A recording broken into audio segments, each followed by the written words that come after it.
mask, et cetera, it's less than 3% effective, right? So again, its effective rate is actually pretty abysmal. And then most people, they've been wearing the same stinking cloth mask for the past 3 weeks, 4 weeks. And especially too, and one of the biggest trends I see right now that just absolutely, blows my mind is the glove thing. People are wearing freaking gloves, again, and again, you want to talk about spreading things. That's a quick way to spread things even faster, because people are wearing the same stinking gloves they've been wearing for the last week, 2 weeks, 3 weeks as well. And some of them are the lunch lady gloves that you used to see people wear and stuff like that. So what we're saying about this is that we don't want you guys to have false security, okay? The truth is, the mask itself, and I hear a lot of conversation that it's meant to protect someone else. I mean, viral molecules are very, very, very small. And so if you're going out there, if you have diabetes, high cholesterol, hypertension, and you have to understand that these are comorbidities for coronavirus. And if you're going out there, like Costco is now making it mandatory to wear a mask, you might think it's safe, or you have a grandparent or a parent that think it's safe because everyone's wearing a mask, when in actuality, it can still spread the virus. For sure. So we want to give you real information about how do you take care of yourself. So, all these numbers, and we've complained about this for weeks now, we're just looking at a death ticker, right? We're looking at how many people are dying, okay. And so a lot of people are so afraid. They feel like if you're going to go out there, you're just going to die because the coronavirus is in the air. But if you take a step back and you look at the data, just this morning, guys, listen how serious. Just this morning, I looked at data from New York, and New York, and specifically even inside, they looked at everything, but you can see numbers specifically for New York City. And what the health department, the New York Health Department, showed is that of all the deaths that they had in all the states, so that includes New York City as well, 89.2% had at least one comorbidity. One. Yeah. We're talking about close to 90% had at least one, and we don't even know how many of those had 2 or 3. So what are those? The biggest one has been diabetes, cardiovascular disease, high cholesterol, and blood pressure dysregulation. And you know what the crazy thing about that is that when this virus leaves, right? When this virus is gone, you're still more likely to die. We're looking at how many deaths is it a year? 600,000? From what? From heart disease? From heart disease, yeah, 600 plus thousand, yeah. 600. So we're looking at all these coronavirus deaths, and then when the coronavirus leaves, no one's gonna talk about those same people that could die from the coronavirus are now going to die from a heart attack. Yeah. But no one's talking about that. No one's talking about what does this mean about healthcare. And we're hearing about Sweden. We're hearing about how Sweden too. But I want to talk about a little bit about their healthcare there too. Yeah. And I'm not talking about the socialist healthcare.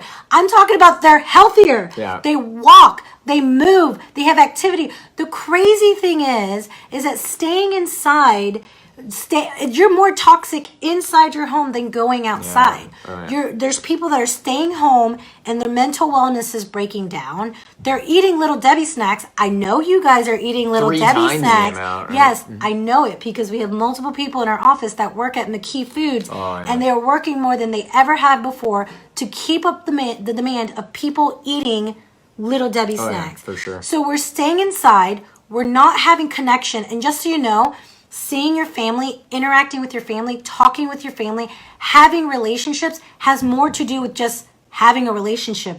It has everything to do with your mental wellness. Just so you know, your mind itself, stress, negativity can create heart disease and cancer and death. No doubt. We're sitting inside, we're eating crap foods, we're scared, we're listening to the news, but we think we're safe because we're number one inside. And number two, when we go outside, there's masks to protect us. Yeah.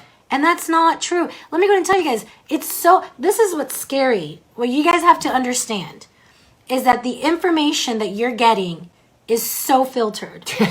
Right now, we have a colleague of ours, an amazing guy. I'm going to tell you guys, go right now and look at this article. He wrote an article about the coronavirus, and I looked at it. He has the data. I mean, he's citing CDC, he's citing the data, and he's talking about things that can affect your immune system, like sugar, not getting outside, like exercising. And the FDA reached out to him and told him he has to take down the article. So his name is Dr. Jockers, Jockers. So go to Dr. Jockers' website, check out his coronavirus websites because they're going to be taking it down. But it's so scary to think. That we have all this information that can help us, but we're not going to be able to access it. Yeah, no doubt. Yeah, I mean, again, censoring information. We know the two ER doctors that did went on YouTube and again did a really good video that we actually posted on our page. Again, their video got taken off of YouTube. You're seeing people like even on Twitter, Instagram. Literally things across the board are getting filtered out. We're talking about literally, removing our freedom of speech right now. Unless you're the media, then you get all the freedom to report on whatever that you want. And again, for us at least, that's not okay. That's not the way it's meant to be. And what's wild is that there's so many people buying into this thing. Like there's so many people that are coming across the board saying, you know what, you read to me a mother here locally in Chattanooga that was like, if one person runs by me when I'm on the sidewalk, that next person that runs by me, I'm gonna trip them because they get so close to me, it's like assault. And I'm sitting here thinking, dude, you are out of your flipping mind, Like, we can't be that way. We can't think that way. And we have to decipher through all the BS. And really, again, if you're still getting your news from your Apple feed and scrolling through things like CNN, Fox News, all of these different outlets, I'm sorry, man, but you guys are really missing out. You're not getting actual data. And one thing that I pulled up here, that came out recently, like today, was looking at, this is from the University of Pittsburgh Medical Center. You know what they said? They said because the death rate, right? The death rate that they're looking at right now and the antibody testing that they're doing in California and New York and now in Pennsylvania, they said because of this, the University of Pittsburgh Medical Center is going to start opening up as normal. Right? They're going to go back to normal type of practice in the hospital setting. Why? Because they said, you know what? The mortality rate is actually way, way less than we thought. And he's like, we have over 5,500 beds available, right? Waiting on people here, guys. The bottom line is, these models that came out earlier, they absolutely drastically missed the boat, right? Missed the boat. Well, they even said that, the model that they use in order to determine our numbers are hyperinflated. But they say it's better to be hyperinflated than to be underinflated. Now, listen, guys, we're not telling you go out there and go do something crazy. Don't go licking people or like sneezing. Don't go all up on people. Like, listen, if you're going to wear the mask, but don't go home and be eating your Little Debbie snacks. That's what I'm telling you, okay? If you're going to wear that mask, if you're going to do the glove, do it correctly. Yeah. There's a lot of information out there about how I see people wearing masks and I'm like, oh my gosh, you're not even getting little bit of protection that you have. You have to wear the mask correctly. You have to do the gloves correctly. Yeah, it's kind of nasty that you get. I mean, I see people touching their faces. I mean, like they're doing everything with the glove, and I'm just like, that's really not good. A doctor I talked to this week in the office said that in most hospital settings they're making you take off the gloves before you come in, right? Because it's just it's just so nasty. I mean, you're picking up all those microbes, from all different areas, and then you're bringing them there, and you've got this false sense of protection, which is wild. And I mean, go ahead. I thought you. Oh no, it's frustrating. Yeah. It's frustrating for me right now because what we do on a daily basis, what's frustrating for me is that what we do on a daily basis is try to help people not end up a statistic here in the U.S. Yeah. And if you have heart disease, if you have diabetes, any virus, any infection will do. Like it can be the flu, it can be the coronavirus, it can be any of those things. And if you're not well, you're just going to end up like so this is the thing that's annoying. This is what I was going to say is, so everyone's like, the problem with the mortality rate is that we're having all these people within a month, and if we're able, are we able to handle that? All right. So a lot of people are saying, okay, the problem here is not being able to handle all these people being sick. I think that's so screwed up. You know what I think is so screwed up? Everyone's freaking out about our ability to handle this virus within the hospital setting because, it's a lot of numbers. So just because we can handle heart disease right now, we're fine. Just because we can handle our capacity, like in the hospitals, we have the beds, we have the ability to give them the medications. Because we are able to handle it, we've gotten to a point where we have 630,000 deaths a year. But no one's freaking out about it because it's for the year, it's spread out, it's doable. That just freaking blows my mind. Yeah, I mean, that's a really good point, though, right? Well, I know we got to go on our first break, but before we do, those of you that are listening and are like, you know what, I'm ready. I'm ready to actually say, yeah, I'm going to act on my health. I'm going to take control of my health. I'm going to take responsibility for my health. I'm not going to rely on this magical drug that's supposed to come out, this magical, pill and pill for every ill. You're saying, hey, you know what? I'm going to take advantage of actually taking care of my health. If that's something that you want to do, make sure you give Mary Beth a call. She's standing by. You can set up an appointment virtually online, which I got to meet with several people this week virtually, which was super cool. Again, even from the comfort of your own home, if you're still not feeling comfortable. I had 2 people that were immunocompromised that I was able to meet with on Zoom and really start diving into their health issues, which is fantastic. So we have that option there virtually. But for those of you that want to come into the office as well, and again, do a one-on-one appointment, we make sure to take different precautions to make sure that you feel safe. Guys, Mary Beth can set you up with that in office. That number is 423-362-5360. Again, that's 423-362-5360. And right now, both of those appointments, since May 1st. It's May. I was about to say, I thought it was still the end of April, right? It's still the end of April. But either way, you can make that appointment, 423-362-5360, and we'll see you guys right after the break. Hey, guys. We're trying to make sure we give a good enough pause there since we are live here on the radio as well, and we have a little bit of a delay there coming back and forth. But you made a really good point with the heart disease thing. I didn't even think about that. The argument that people are having is that the problem right now is that it's just so contagious, and so these numbers, we had 60,000 deaths in a month, but I don't get it because. Yeah. That's just heart disease. We're not even looking at stroke, which is heart disease and blood sugar related. We're not looking at diabetes. But let's talk about the fact that, amputations due to diabetes has risen too. So these people aren't dying, but what is their quality? What's the point of what's the point of living if you're suffering every single day? So we have these numbers that we can handle with our current medical system, but that still doesn't make it okay.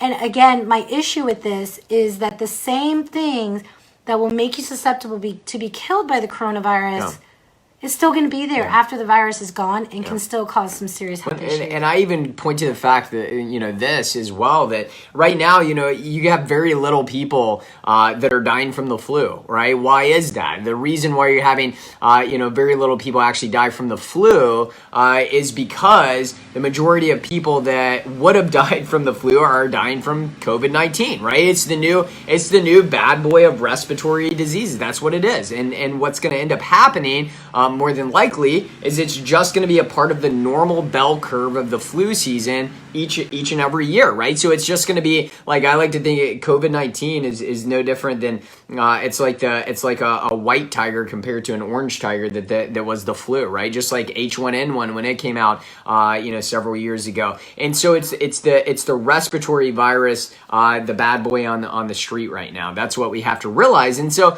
bottom line is we're seeing that, like Dr. Rebecca just said, we're seeing, if you're already sick, you're susceptible to this, right? We know that in Italy, when their final numbers, it kind of came out, it was like 99%. It was higher than in New York. They had 99% of people that died from COVID-19 had comorbidities. Over 50% had 3 or more. 50% had 3 or more. But even from the mouth of Dr. Fauci, right? Even from his mouth in New England Journal of Medicine, he basically stated that there's a good chance that this is going to have around a 0.1% mortality rate when this is all said and done, which is going to be equivalent to or a bad flu season. And again, it doesn't mean, we're not saying that nobody is at risk here. That's not what we're saying at all. But what we are saying is, if all you do is focus on what am I going to do about like mitigating my risk via covering up my face mask, making sure I stay 6 feet away from people. Guys, this is a virus, which means that we've got to do more to actually protect our health and build up our immune system and focus on the things that actually work to build up the immune system, keep us well, no matter what it is, whether it's the flu, whether it's COVID-19, whether it's H1N1, whether it's, I don't know, whatever is out there, guys. Microbes have been around for a long time. Oh, all right, guys. Welcome back to Wellness Radio. This is your health expert, Dr. Nathan Warren. I'm here with Dr. Rebecca Warren.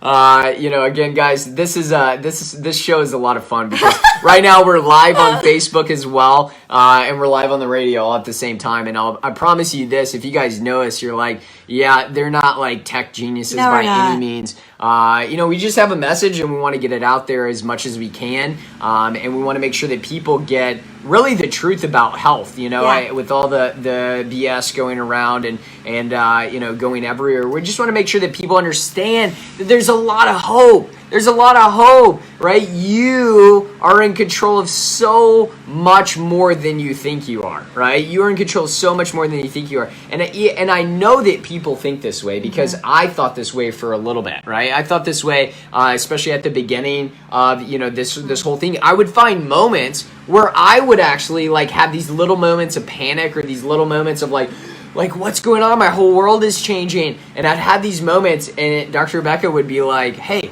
remember, the foundations of health are still the same. Your body's still created to heal. Your immune system is still able to work no matter what microorganisms that you're dealing with. Yeah. And so this is the thing. Okay, guys, you don't know us. We're Doctors Warren. We have a health center here in Chattanooga. Got to introduce ourselves. If this is your first time tuning in, we have a clinic that's been serving our community this whole entire time, as we're considered essential, but we have had to implement all the recommendations for our clinic. So right across from the YMCA next to the Home Depot, and we do virtual health coaching and consultations worldwide, all over. And so the reason, you guys got to understand, there's just a lot of fear. And our hope is that, again, someone commented on our post that what we posted didn't make them feel comfortable. I'm not going to allow you to feel comfortable, but you have to be uncomfortable and think critically. You don't have to agree with everything that we're saying. That's fine. Yeah. Gone are the days that we can have a good, clean debate and exchange of ideas. Yeah. We live in this time where it's cancel culture. Cancel culture, I don't agree with what you're saying. These poor businesses that are, these restaurants. I reached out to a restaurant because there was a really mean individual that was just ripping them apart because they opened up, and I went and looked. We had already eaten, but I went and looked at their lobby area, and there was no one near each other. They had masks, they had gloves, and so we had people that was attacking this person, and these individuals were like, what is going on? Why? I have to make a living. I have to support myself. I make more money if my doors are open. And so the thing is, this fear, not only someone just said it, fear causes stress, and stress makes your body sick. Thank you. Yeah. Absolutely. It makes your body sick. But fear also makes you act irrationally. Yeah. And it will make you not look at the data. If you see something on the news and they're saying X amount of people are dying or this is happening, go look. Yeah. Go look and read it for yourself. Because when you're seeing these exorbitant numbers, these huge numbers coming out of New York City, and then you find out 4,000 to 5,000 of it are just presumed to be coronavirus. Yeah. We're living at a time where hospitals and nurses are not working because hospitals are not seeing people besides coronavirus. That's a big problem. Oh, yeah. Especially in a country where heart disease and cancer and diabetes are killing people by hundreds of thousands a year. These people are staying home and they're not getting the medical help they need. That is a problem. Yeah. So what we're talking about is this. Do whatever you need to do to feel like you're safe. You gotta wear the mask, you gotta wear the gloves, whatever. But don't act like that's enough protection. And I say this because I just told you, because New York City is the biggest one that we're seeing in the news. Like all these deaths. When you look at the data, 89.2% as of this morning had one comorbidity. Most of those had more. And then you go on Facebook and my sister's cousin's brother, or I spoke to this family friend and they know someone who died, or my aunt died, and you don't know their health history. Just this week, someone who follows us on Facebook had an appointment, and she sat in front of me and she told me what I've been saying on the radio for weeks. You don't know how healthy a person is just by how they look or what they tell you. She sat across from me and she cried and she said, people look at me and they think I'm fine, and I look at them and I wish I could leave this body.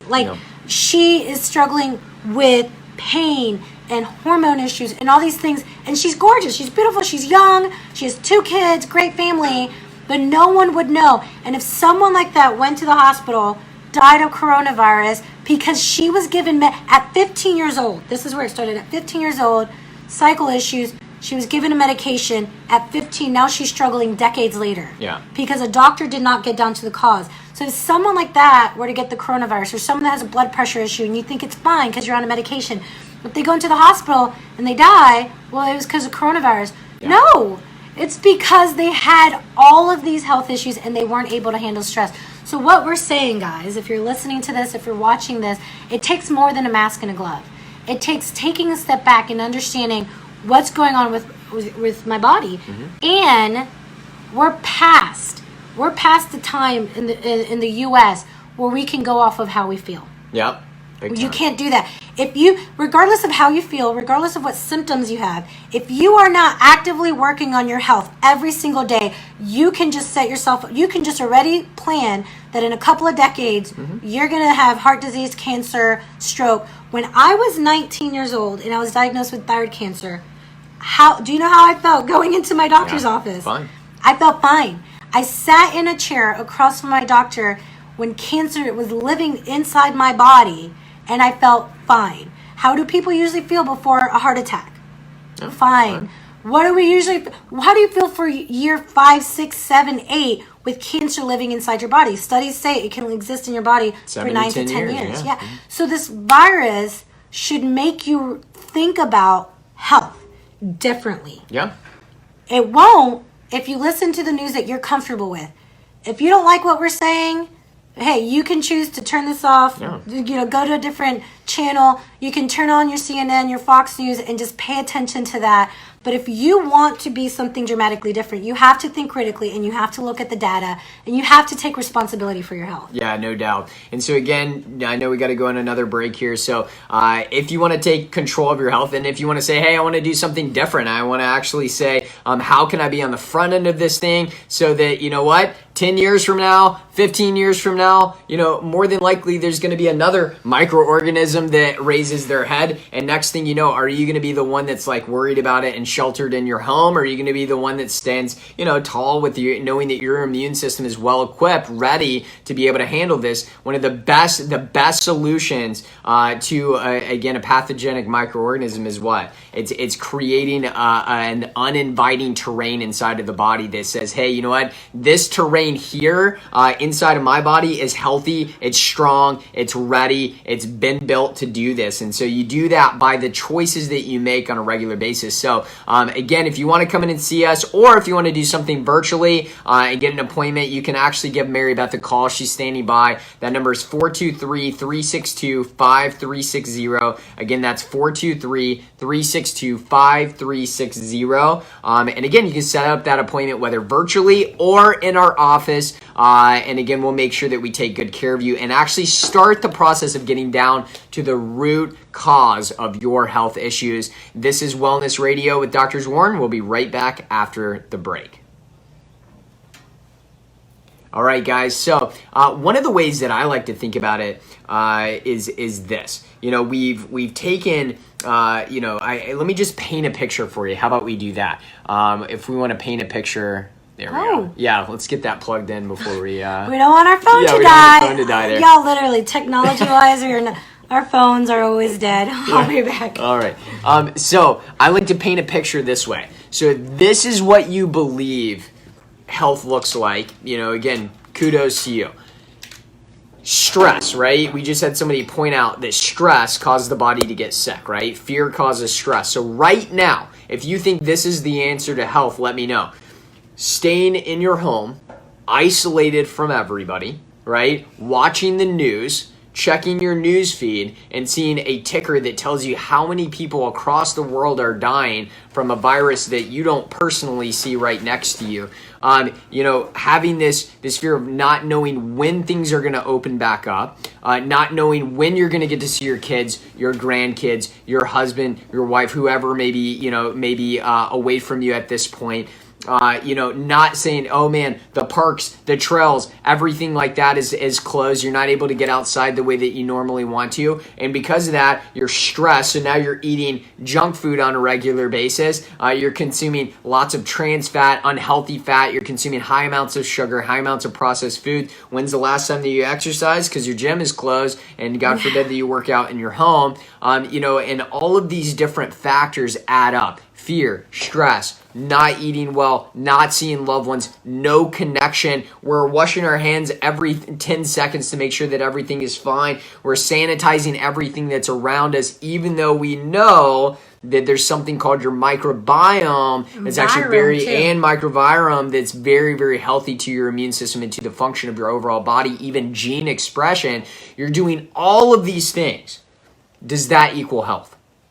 Does that give you the best chance of being able to fight off coronavirus, COVID-19? Does that give you the best chance of being able to fight off the flu? Does that give you the best chance of being able to fight off heart disease and cancer and diabetes? Does that give you the best chance? If your answer is yes, keep doing it, right? That can be your choice, right? If that is your answer to health, if that's what you think is going to solve the problem, keep doing it, right? Now, here's what I know. I know that, number one, like you said, fear equals stress, right? We know that. So guess what? I'm going to choose faith over fear. Now, just because I choose faith over fear does not mean that I'm never scared, right? Let's establish that right now. I always looked at, different Bible stories, and I look at David when he was going up against Goliath. He had plenty of faith, but I guarantee you he's probably sweating, right? He was probably a little nervous when he was doing that. There's nothing wrong with being scared, but the difference between faith and fear is that, again, when you get to this point and you're a little scared, what's your action step next? Right? Do you back away, or do you actually say, hey, you know what? I'm going to walk in faith, and I'm going to actually pursue that. Now, here's what's interesting. Just because you're walking in faith doesn't mean that you're stupid, right? Thank you. That's what I was going to say. I was like, don't be dumb. Yeah, but again, what I've seen is that the more that you walk in faith, the more that you utilize wisdom, right? The more that you're actually relying on an innate wisdom that was already put inside of you from the very, very beginning. And we're not just relying on everything that everybody else is saying. So when we choose faith over fear, right? And we walk forward and our action steps are in faith. Doesn't mean we're not scared, but our action steps are in faith. Next thing that you know, now the choices that you make start to roll in the right direction. The foods that you consume, right? The thoughts that we have on a regular basis. How well we're moving, right? How well we're loving and caring, right? More than anything, we've really seen a society of oh man, stay away from me. You called it the cancel culture. Cancel culture. Yeah. We've seen that. If you don't agree with me, get away from me. Not only get away from me, I hate you. That's what we've seen. And that's absolutely absurd. Don't be a part of that. We have to rise above that, and we have to say, hey, you know what? What the world needs more than anything is for us to say, you know what? Yeah, I love you. I care for you, right? That connection, even if you're an immunocompromised person and you can't connect. We're about to go live, so that's why he just stopped us there.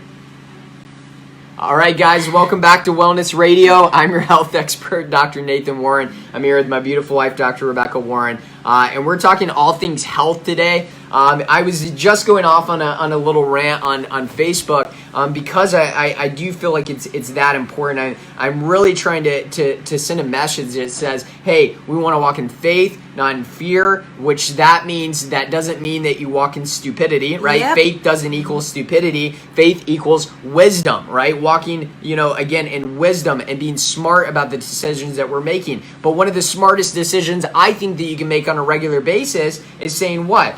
Calling up your loved ones, telling them how much you love them, even though you haven't talked to them in years, right? Doing things like, stepping outside, getting into nature. Yes, I will come out and say it right now. I think one of the worst decisions made across the board is that they shut down trails, hiking trails, parks, everything that's outdoor. I think that was an absolute horrible decision. If you disagree with me, I don't care. I really just think that was a horrible decision. What I've learned is that health is in nature, right? Nature is health. Why? Because I believe God created it that way. But, again, making these decisions that take you closer, right, towards health and wellness, take you closer towards, mental health and wellness as well as physical health and wellness is going to be your best bet, no matter if it's COVID-19 or if it's the flu or if it's cancer or if it's heart disease or if it's diabetes or if it's any chronic disease that you want to put out there or any infectious disease that you put out there. You're going to have a better chance, right, of not only survival,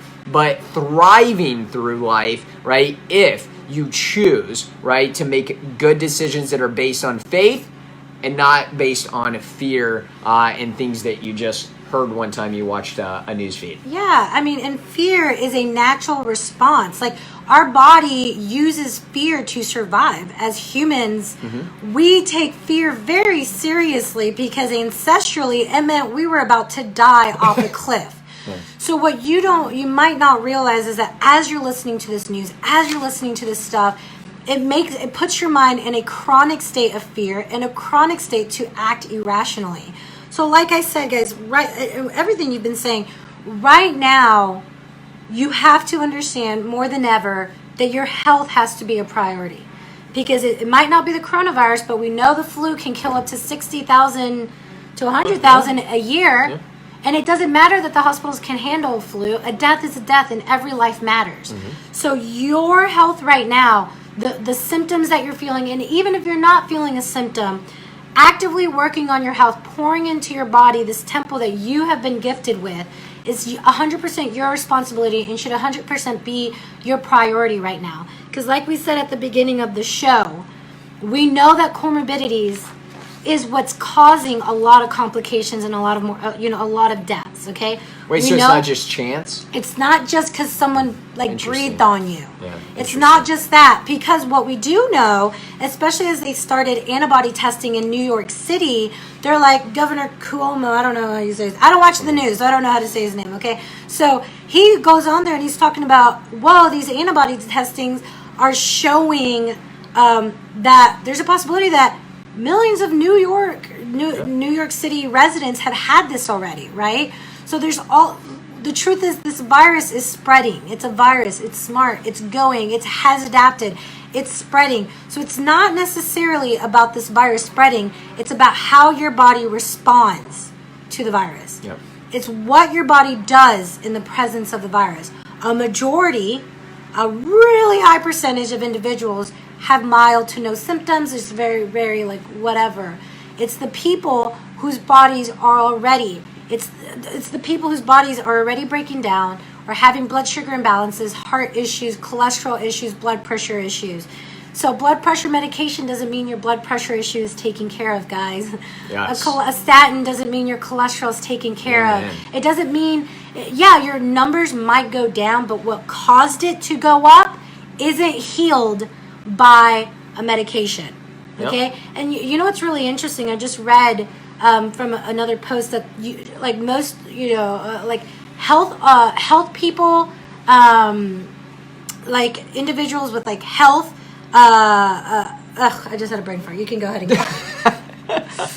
Yeah, I mean, I wanted to go back to this because, again, I had told you guys about this article earlier, looking at, this is the University of Pennsylvania Medical Center, and basically they're saying the same thing that they heard in New York, same thing they heard in California, same thing that they heard, in several different places. He said that studies have found, that 5 to 20% of people have already been exposed to the coronavirus and had many noticing mild to no symptoms at all, which is something that we knew from the very beginning. But bottom line is, I think his estimation of 5 to 20% is probably even low. But let's say it was 20%. Guys, 20% that had already been infected. Now we're talking about the people that now are infected as well. Guys, if we were doing like something similar, I don't know, to say like Sweden, we'd be well on our way right now towards building up something called herd immunity, which actually works, and it works well, and it's been around since the beginning of time. What I'm scared of, here's one of the things that I'm a little nervous about, and I'll be honest with you. One of the things I'm really nervous about is over the last 10 years, we've seen an explosion of information about the microbiome and about microorganisms. I mean, we've seen the research come out left and right on, that these type of bacteria, even though we thought they were pathogenic, like E. coli, actually serve a purpose in a regular, well-maintained microbiome, right? So we know that the microbiome is absolutely important. Then we found out about the microbiome, right? Knowing that we're literally made of trillions and trillions. I mean, like, they try to give you a number, but you have viruses. You can't comprehend it. You have viruses all in your body. Yeah, viral RNA is more, you have more viral RNA throughout your body than you do bacteria, and you have 4 times the amount of bacteria than you have human cells. So we know that, based on this environment of microorganisms, that is literally a part of what keeps our body functioning at a high level on a regular basis. It's even, so when you look at microorganisms, they're even involved in gene expression within your body. So listen, you're never going to sanitize everything. You're never going to get rid, and I would even say that the further that you go down that road, to sanitize your entire environment, to live in isolation, to live in fear, and get away from nature, again, the worse your microbiome is, the less symbiotic relationship you're going to have with your own body, and the worse your health is going to get, and I would say pretty rapidly as well. And so what I'm afraid of is that people are going to discount and throw away all this information that we built up over the last 10 years. We finally got people starting to understand that, again, there's something called the hygiene hypothesis, that maybe it's not such a fantastic idea, to Lysol every single square inch of your house and do things like they kill all microorganisms. And even in those cases, they don't kill all microorganisms. It's like 99.9%, and that 0.1% left over is pathogenic, and that's not a great idea. So we can't just discount that information, guys. It's absolutely vitally important. And again, it really goes back to our connection with all things on the planet, right? Yeah. We've really gotten disconnected from everything on the planet. We have chicken plants that are literally, suffocating 2 million chickens right now because we've relied on mass, this culture of mass production of food, and looking at meat production.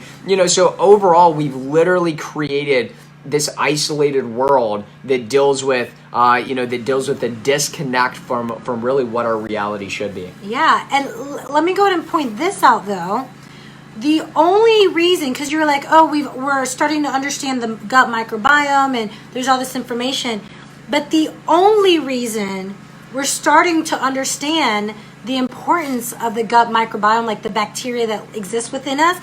And I think one thing that should come out of this is we need to start understanding the viruses that live within us. Yep. But the only reason we have started to look at bacteria is because we have people dying from antibiotic resistant infections. Massive amounts of We have people that are struggling with depression. We have people whose immune systems are out of whack. We're having autoimmune disorders, and they're like, whoa, wait a minute. Oh, you're telling me that all these medications, even over-the-counter medications like Tylenol and Advil, will change the gut microbiome, the bacteria. And if it changes, it means bad health overall. Yeah. That's how we got to that point. The way we got to a point where we're looking at the relationship of bacteria and how important it is for our health is because we got so sick because we destroyed it. Yeah. Now we're now with this virus, there's a lot of fear, And we're losing sight of the fact that bacteria and viruses live synergistically with us since the beginning of time. Yep. They're needed.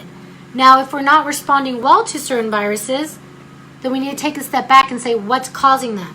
And that's the problem with mass hysteria and fear, that you don't think critically. Yeah. It makes sense. Physiologically, you're not going to think clearly if you're being chased down by a tiger. Yeah. If you're in this fearful state, you're not going to look at the data. You're not going to ask questions. And it's okay to ask questions, even if you end up where you started. It's good to doubt. It's good to say, hey, let's look at this. That's what science used to be. What is this dogma statement? What is this? The science is settled. Then that's not freaking science. Yeah, at all. Science is tested continuously. Mm-hmm. We have hypotheses. We test them. We have it, and we put it into the fire to understand if this still holds true. There's so many things we believed to be true that by testing over and over again, we finally found out that the science, don't ever use the science as settled. That's not science. Yeah. We have to continuously look at the data. But you're not going to look at the data if all we're doing is living in fear. And so what's really important, I want to tell you guys this. There's a health article. I mentioned it at the beginning of the show, but I'm going to post it on our Facebook page, Doctors Warren. So if you're listening to this, go to Doctors Warren, DRSWARREN. It's by Dr. Jockers. It's an amazing article, talks about the viruses, how viruses function, gives you data about the coronavirus that is available by government agencies. And then he talks about things that affect your immune system, like sugar and stress. And, we have to take a break. But that article has to be taken down. The FDA reached out to him and said, you need to take this down. We're going to post it. I want you guys to read it and share it as much as possible here in the next 12 hours, because the information on there is research-based. It's great. And it's so important. But this is Doctors Warren, the Wellness Radio, and we'll see you guys right after the break. All right, guys. Yeah, so, we've been talking about, this whole thing in censoring information. Like, holy smokes, when did we become okay with that? When did we become okay with the fact that we can have people that, billionaire CEOs of things like Twitter and Instagram and all these different places, and Facebook, like Mark Zuckerberg coming out and saying like, we got to do this and this, like you're some type of epidemiologist or immunologist, like anything besides the robot work that you do with whatever you do at home. I don't know. But bottom line is this, guys, we have to understand that when it comes to information that we want to get out there, we really have to be careful with this whole censoring thing, and we can't be okay with it. The doctors getting taken off of YouTube that had 20 million views on that thing, just because people didn't agree with it. Having things like Dr. Jockers, who wrote an amazing art. I actually read the article. I thought it was fantastic. He goes through all kinds of different information. Even the things he talks about to boost your immune system are not really much of an opinion at all. They're actually well supported by scientific literature. And yeah, they're telling him to take that down. That's wild. Like, at the end of the day, all that's going to be left is the information that just says, well, we created a drug. Take this drug. That's the thing that's going to that's going to get you well, rather than actually saying, you know what? Oh, wait a second. We've actually had, the past 15, 20, 30, 40 years, some pretty significant literature come out on the foods that you eat, on herbs that you can take, on vitamins that you can use, on things like, different health actions that you can use, like body work and chiropractic work and exercise and all of these different things. Yeah, we've actually had research that come out in there, but right now, because it goes against what the majority of the FDA and other agencies are saying and what the media is saying, we got to take down those things. We got to censor that information. God forbid that you talk about it. So this is like an issue I have, and we might have to go live here, but an issue that I have with this is that, I've heard this a lot, and people have said stuff like, Americans are selfish, and Facebook needs to stop the passing of information. Like, there's a lot of talk about treating American citizens, adults, as children. And listen, there's a lot of people out there I see on my Facebook page that are not, they're posting some really dumb stuff. But this is the thing. We have a freedom to think critically. Okay, we have a freedom to think critically. And what's happening with kind of filtering out the data that we get, the information that we get. When we're spoon-fed, then we're not allowed to have an opportunity to think critically. Like, this is how bad it's getting. Babylon B, it's like a Christian base. I think it's funny. They have like articles that is like satire, and it's really, really funny. And Snopes fact-checked them. They fact-checked a satire website. All right, we're about to go live. I'm going to touch base on this after the break. All right, guys, welcome back to Wellness Radio. I am your health expert, Dr. Nathan Warren. I'm here with my beautiful wife, Dr. Rebecca Warren. And that was a fake out, I guess. All right, guys, welcome to Wellness Radio. I am your health expert, Dr. Nathan Warren.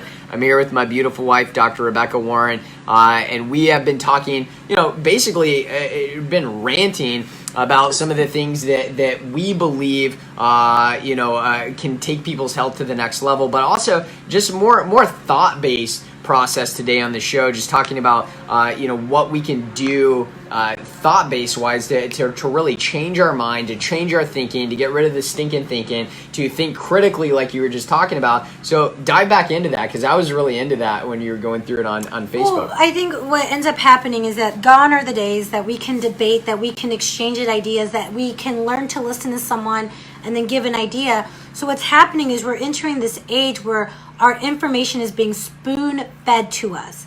And what that creates is dumb individuals. It creates people that don't know how to look deeper. And we should all be really ticked off about this, because I get it. There's some Americans that are selfish, and there's some Americans that are dumb, and there's some Americans that are not going to think critically. But that is the beauty of free will. Free will means that we get exposed to data, and we process that data, and we come to our conclusions.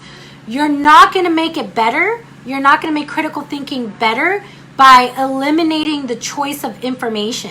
And that's a problem, because right now, all we're seeing, I've seen it over and over again, is these statements like the science instead of people, you're going to kill somebody. These statements that I can see. Lives versus dollars. Lives versus dollars. And if you care about the economy, you are evil and you love money. Like all these things, what ends up happening is when we're only have information available to fit a certain narrative, then you don't get to think critically. And that's a major issue, because right now, health articles, doctors, functional medical doctors, chiropractors, medical doctors, and DOs that are putting information out there about what it looks like to get well are being filtered out.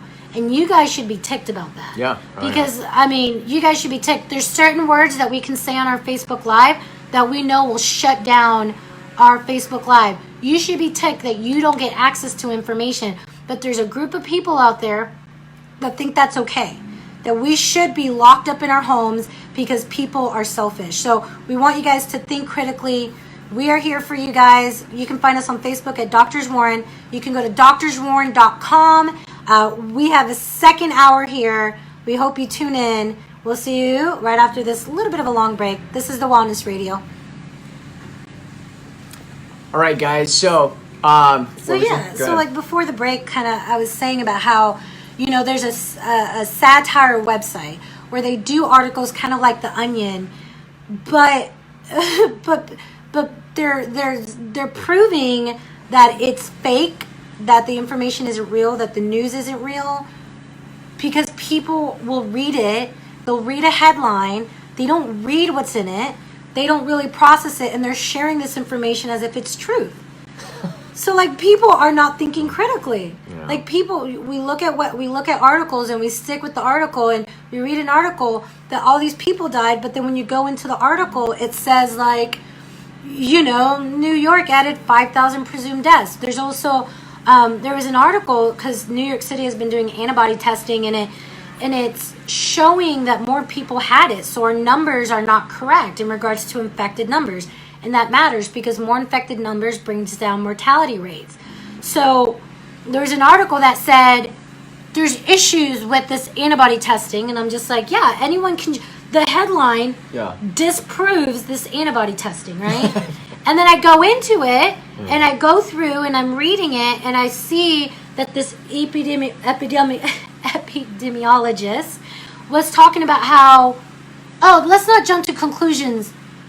But this is what we have been suspecting from the beginning. We have been suspecting that the numbers are correct. So here you are sharing this article that disproves something, but when you go into the article, the doctors in it and the data is proving it. It's just someone's opinion. So it just thinks that a lot of our information is being filtered. Yeah, and then I think a lot of times we don't look at who is funding the information that's coming out there, right? Like one of the first things I look at when I'm looking at a scientific study is I look at who funded the study, right? Who was the one that put the money up, right, to get that study to where it needs to get to.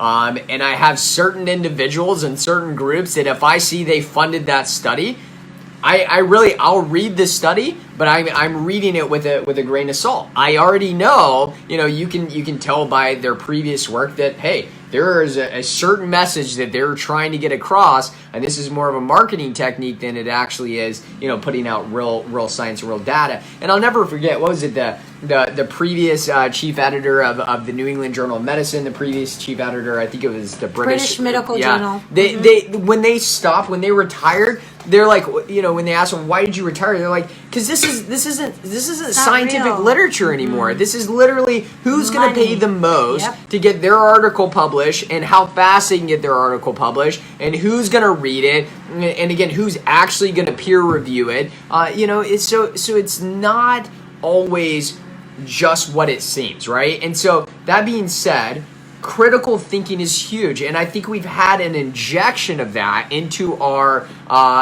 society, right, recently, because you're seeing people start to say, oh, you know what?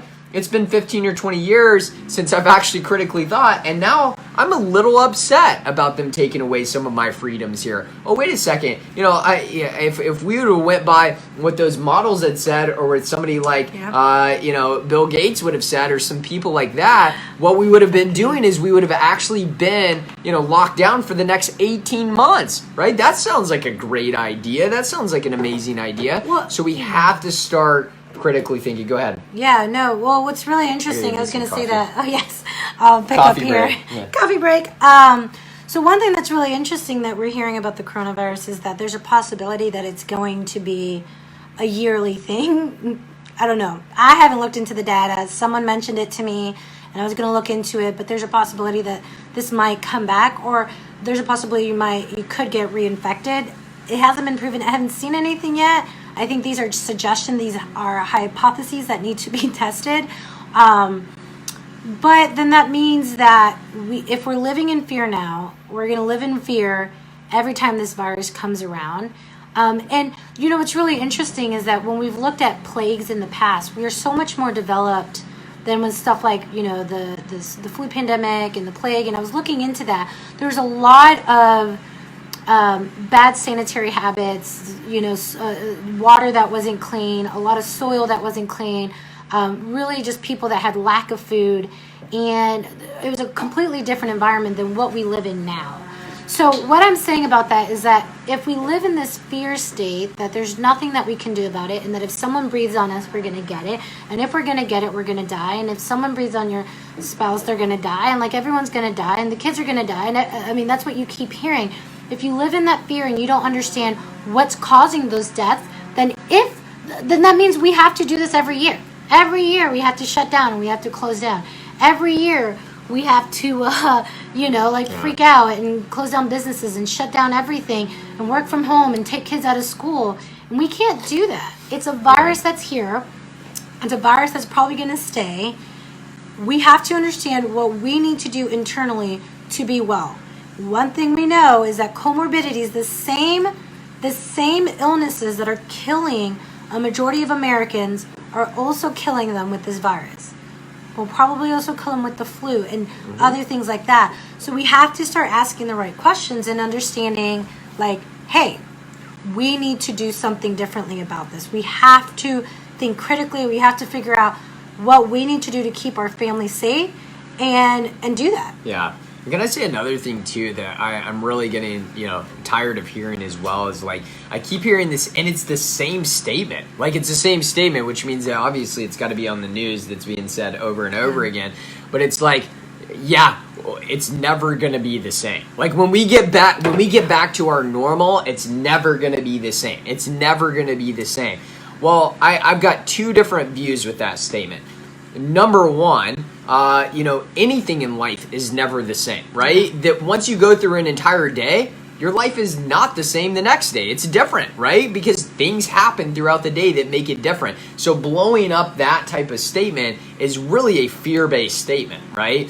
But then the second thing is, it really, really, ekes me to my core that so many people are just willing to say, well, you know what? I'm going to make these new social norms and I'm going to be okay with it, right? You know what? Maybe for the rest of my life, for the rest of however long I'm on this planet, I'm going to have to wear a mask on an airplane every time I get on it, because that's what they announced right today, is that if you're going to fly on an airplane, you now have to wear a mask everywhere you go. At what point do we get to where, literally there's going to be so many different rules and regulations that you can't even leave your house without getting scanned? You can't do that. I mean, that was a reality in China, right, where you literally could not leave your apartment complex or come back inside, without getting scanned. This is post, major lockdown. And so at what point are we just okay with those type of social norms? That is not something that I'm okay with, at least. I don't want my kids to grow up in a world where every single time, there's a hint of a virus that everybody runs and hides in a cave for the next 2 months, and everything shuts down, and then you have to deal with all the the leftover junk later on with people losing their jobs and unemployment rate going up and people starving across the planet. That's crazy, guys. Yeah. We can't do that, right? So we have to equip ourselves not only with the knowledge, right? That's where it starts. And with the wisdom, but also with the tools that it takes on a regular basis to get healthy and well, right? And when you're dissatisfied with incomplete information, then we can challenge people in leadership to look deeper into things. Because I think what needs to happen is, we know viruses exist. We know there's a possibility that this virus will come back, that it's going to be around. Then how do we, as a human species, we have science, right? We have enough testing to look at how does the human species coexist with this virus? How do we decrease mortality? And instead of looking at how do we look at these comorbidities that are making people die, we're telling everyone, think about this. Quarantine has only been studied by quarantining people that are sick. We're quarantining everyone. We're quarantining healthy people. But instead of looking at what makes this small percentage of sick people die, we can't really figure out how we can protect the human species. Yeah. We're just going to be living in fear. And I promise you this, this type of interaction, right? Via Zoom, via Facebook Live, via whatever type of lives that you're doing, and this phone stuff. I'm telling you right now, that it only goes so far, right? The human body was built for connection, period, right? It was built for connection. All right, guys, welcome back to Wellness Radio. We're in our second hour here, so if this is your first time tuning in, we're excited to have you. We've been talking all things health, and really we've been talking about our views on the whole situation, and again, it's been a lot of fun. So if you missed that, go back and catch our first hour on Facebook at Drs. Warren, DRSWARREN. And really get to dive into the information that we went in the first part. And really, I hope that through the first part, it allowed you guys to see that really what we're sick and tired of is not having critical thinking. We're sick and tired of blanket statements that are being thrown around. And we want you guys to recognize one thing that can change your life forever. You are responsible for your health. Nobody else, right? Your doctor's not, this medication that was just released, yesterday for use for COVID-19 is not responsible for your health. Whatever comes out in the future is not responsible for your health. There's only one person and one person only that's responsible for your health, and that's you. And for a lot of you, that's scary, right? But for me, that's an amazing thing, because that means you can make the changes that it takes to get well. Absolutely. And so we have a health center here in Hamilton Place, right across from the YMCA and next to the Home Depot, and we do virtual health coaching nationwide. That's consultations and health coaching to determine what you need to get well. And so for this second hour, if you missed the first hour, you can go to our Facebook, Drs. Warren, drswarren.com, a lot of free information there. And on our YouTube channel, we have a YouTube channel, go to Drs. Warren. So what I want to focus on here in this next one, we gave a lot of really good information about how we need to question things, how we really need to stand up to the data and the information that's being put out there. But this second one, I want to talk about things that you can do to start taking care of your body, taking care of your health. Because listen how crazy this is. We have a colleague, Dr. Jockers. He is a functional medicine doctor, and he's a chiropractor, and he created this really, apparently this is happening with a lot of alternative, like really, I hate saying alternative health. This is actually real health articles by doctors. They're being pulled down, and so he put this article up there. I just saw that the FDA is telling him to take it down about the coronavirus. And like, listen how crazy this is, guys. So in an article he talks about, and this is all research based, guys. In this article, it talks about 5 lifestyle activities that cripple your immune system. Okay, number 1, too much sugar and carbs. That's been proven. Number 2, sleep deprivation or poor quality sleep. Number 3, drinking unfiltered tap water. Number 4, staying indoors all day. Number 5 is chronic dehydration. What do you think is really dangerous about this article? What is really dangerous? What is it? What is it? It's because it's literally the opposite of what people are doing at home and what the regulations they're giving them. Like, think about it. So what are people doing? Most people in their homes are drinking unfiltered tap water. They're staying indoors all day long. They're chronically dehydrated because they just don't get enough minerals from the nutrient-dense foods that they consume.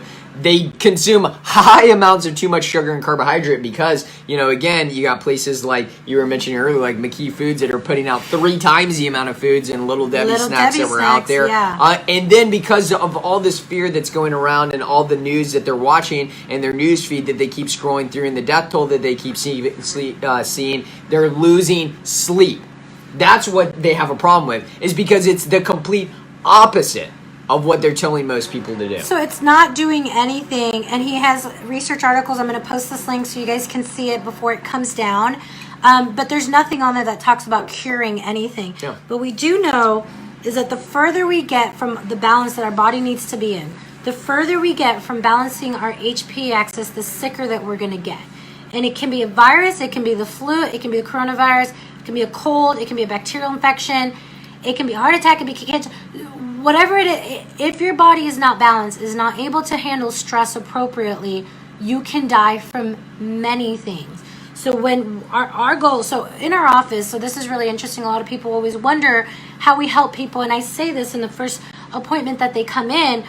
In our office, we're doctors, we do functional wellness, we help people supplementation, eating well, we don't treat symptoms, we don't give out medication. But most important thing to understand, and this should be every doctor saying this, all your medical doctors, I doubt they would say it, but this is what needs to happen. No one cures you. No one cures you. No one cures you. It's a big statement. If you fight cancer and you come on the other side, you may have had a great team there. They did not cure you. No one cures you. Your body cures itself. Your body heals it, not cures itself. Your body heals itself. Yep. Period. In our office, I see some amazing things. Like I just got a message this past week that one of my coaching clients, I didn't realize she had, when she first came in, she told me that her acid reflux was so bad, so much pain, that she would wake up for a couple of hours during the night because it was so bad, right? So now, I've been coaching for 4 months, bloating in her digestive system has gone down, pain has gone down, gets no acid reflux, and she just texted me, oh, by the way, I didn't know this part, oh, by the way, I don't know if you remember this, but I couldn't even lay on my right side where her liver and gallbladders. I couldn't even lay there at night because it would hurt and it would cause like a flare up. And I've been laying on my stomach and on my right side. That is amazing. But I did not heal her. Your doctor's not healing you. Your insurance company is not going to heal you. Listen, let me go ahead and tell you this. Your amazing supplements are not healing you. The chiropractic adjustment is not healing you. All you're doing with those actions is that you're removing stress. The more that you can remove stress, the more your body goes into action to heal what's wrong. So, that being said, if your body is not healing, it's because you have not gotten down to the cause and you're not removing stress. I have people that see medical doctors here in Chattanooga and think they're just the nicest people ever. We play golf with them. Yeah, the nicest, but they're so nice. I've been seeing them for 10 years. and they aren't able to lose weight, and they're exhausted and they're tired, and the thyroid is a mess and their hormones are a mess. We have men that don't feel like themselves. They have no sex drive, they have no drive, and they can't figure out what's wrong, and they're being told it's because they're 60 or they're 50 or they're 40. I hear it at all the different ages. So the problem is that if you have a symptom, it's because you have not found the cause and you have not put into action how to help remove stress so that your body can heal. When you remove, whether that's chemical, emotional, physical stressors, then your body can heal. And that's really important because going into this pandemic, there's millions of Americans that have either diabetes, high cholesterol, high blood pressure, or coronary heart disease. Not only is that killing you guys on a regular basis, but now it's one of the complications that makes coronavirus deadly. Yeah. So what do you do now? You get down to the cause. You fire your doctor. You find someone that's going to help you get down to the cause. Hey, we're taking on clients right now. We can help you with that. But even if it's not us, even if you don't even need a doctor, there's so much information out there. All you need to do is read the information and implement it and be well. And if you need help, we're here locally in Chattanooga and virtually online. Yeah, no doubt about it, guys. I think that's the way to put it, man. We'd love to help you here, but even if we don't, even if I never get to see you, the rest of my life, I want you to again, take these measures and say, hey, maybe I'm going to find somebody in my area that's going to work on this. Maybe I'm going to work on it with myself. But bottom line is we have to think differently. You have to, if you want a different result, you got to act differently, right? There's just no other way around it. You do the same thing over and over again and you expect a different result. That is the definition of insanity. And I do not want you guys to be labeled as insane. So do something different, right? And just by you guys being on here, I already know that you do something different. Otherwise, you wouldn't be on here. Otherwise, you wouldn't be listening to me on the radio if you didn't already choose to say, I'm going to do things different in my lifestyle. So those of you that want our help, again, it's one of those things that we'd love to be able to help you out either in the office or virtually. Either way works for us. Even if you're locally here in Chattanooga and you're an immunocompromised person that says, I don't want to get out of my house, guess what? We'll meet with you virtually as well. We've been doing it now for almost 2 years. So it's something that we're used to, and we can help coach you to regain your own health, right? Coach you to regain your own health. We offer no magical pills. We offer no magical cures. So I'm letting you guys know that right now. We do not treat disease. All we do is we coach you on principles that we know, right, can help your body optimize its function, and that allows your body to do the healing that it was designed to do. So if you want that appointment, you can give Mary Beth a call. That number is 423-362-5360. Again, that's 423-362-5360. Mary Beth is standing by, and she can get you set up for one of those appointments. And you can sit down and meet either me or Dr. Rebecca, and we can start getting down to the root cause of your health issues. So we're going to go on a quick break, guys. This is Wellness Radio, and again, we'll be right back after the break. I don't think we're going on a break just yet, guys. I You're guess she's early. Not. I guess I'm early. I guess we're not going on a break here. So let's see. Okay, so also I did want to say before we go on a break. Yeah, I can't tell. Before we go on a break, guys, it's been a long couple of weeks here. We're coming live from home, so we're just jumping on here. But I do want to say you can find out more about what we do by going to drswarren.com, DRSWARREN. On there, there's a free thyroid ebook about thyroid lab tests. There's a lot of information about who we are, what we do, and Dr. Nathan just got in trouble. I'll tell you when we need a break. So guys, we're really excited here. That's what happens when I try to do things on my own, right? Yeah, you're just like floating in a different world right now. You're like, oh, it's time to go to a break 5 minutes early. Yeah, who knows? But one of the things I do want to talk about is, pain. I want to talk about pain. Okay, so pain is just like a really big thing that is just a part of pain. Is just, what can I say about pain? It's really frustrating for me because I don't believe that people should be in pain, and there's so many people in pain, whether it's neck pain, headaches, back pain, knee pain, menstrual cycle pain. Menstrual cycle pain is a really, really big one. And it's really frustrating for me because I don't understand how pain has become just like a really normal thing to deal with until it's severe enough that you don't, that you have to do something about it. I think it's our ability to have Advil and Motrin and Midol. We have these over-the-counter, very easy, affordable ways to disguise our pain. And what we don't realize is that the pain is there because of a reason. It's a red flag. It's a check engine light. It's a caution. This is a really big deal. And the pain will get worse as the problem gets worse. And, usually I'll have people come in and they say it comes and goes, or, oh, it's fine, I can handle it or deal with it. Or I see a lot of people with high pain threshold. But what you don't understand is that the more there's pain, the more there's damage. The more there's pain, the more that there's imbalance. The more that there's pain, the more your body every single day is waking up in this state of survival. As long as you're in pain, you are never fully healing. You have inflammation. You have imbalance and dysregulation. And so pain, I don't care if you take a Motrin and it makes it go away.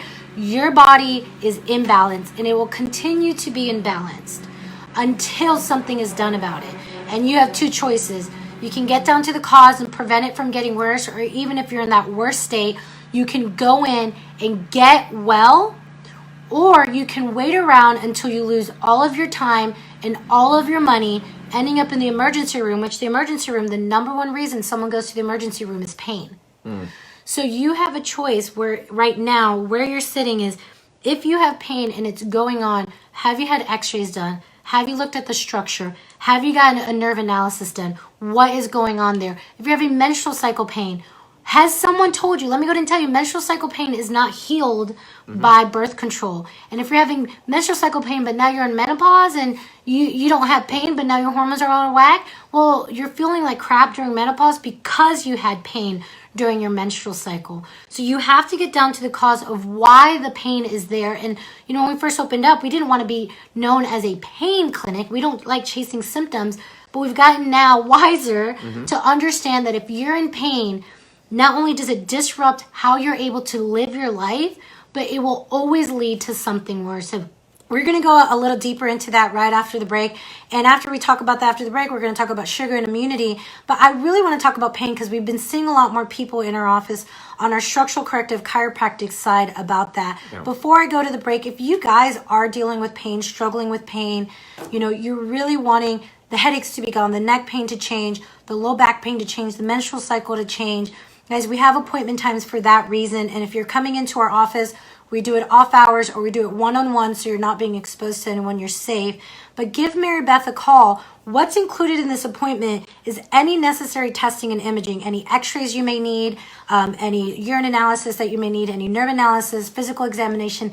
Everything is included to get down to the cause and see what's going on. And if that's you, if that's your husband, if that's your wife, if that's your sister, give us a call and set up a time to come in so that we can help you guys get down to that. We're going to dig deeper on the break, but that number is 423-362-5360. Again, that's 423-362-5360. We're actually going on a break now. Dr. Nathan, now is the break time. Even though I went over. Yeah. You too early, I went over. Okay, guys, this is a Wellness Radio. We'll see you right after the break. All right. Now we're officially on break. Okay, great.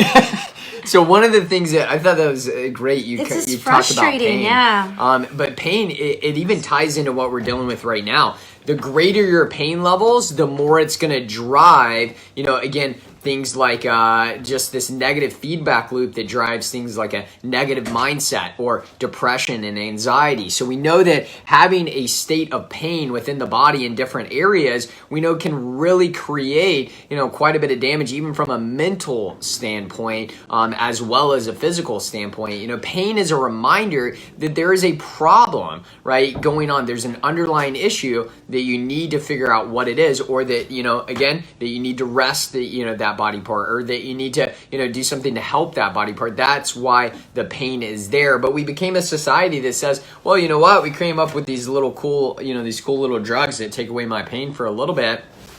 And again, because my pain goes away, then I can get back to work and lifting heavy things, or I can get back to doing things that I want to do. And next thing you know, you're in, even more pain later on because that drug wears off at some point, and the problem just got 10 times worse. That's why one of my least favorite things on the entire planet are muscle relaxers. It's one of my least favorite things as a practicing clinician, because it's literally it's tricking the body, right, from doing what it's supposed to do. So that pain is there because those muscles are literally guarding a damaged area. You take a muscle relaxer, and again, it quote unquote loosens you up, and next thing you know, you're doing more than you should be doing in the first place. I am not a fan of muscle relaxers. Guess what's the biggest, most important muscle in your body? It's your stinking heart, right? Again, so that's why you can't just rely on these drugs to take care of your pain. We actually have to say, okay, what is the reason behind it? Another one that I see in the office all the time is people with surgeries, right? Previous surgeries, back surgeries, 1, 2, 3. I've even had 4 or 5, patients with 4 or 5 different types of back surgeries, and they just keep going up or down the spine. And then you look and you say, well, there's major structural issues that are creating the problem. And it's driving those pain levels even higher because they never changed the structure. They never got to the cause. They just said snip, snip, and thought that was solving the problem. Yeah. We're about to go going live again? Yeah. Oh, are we? That was quick. Are we good?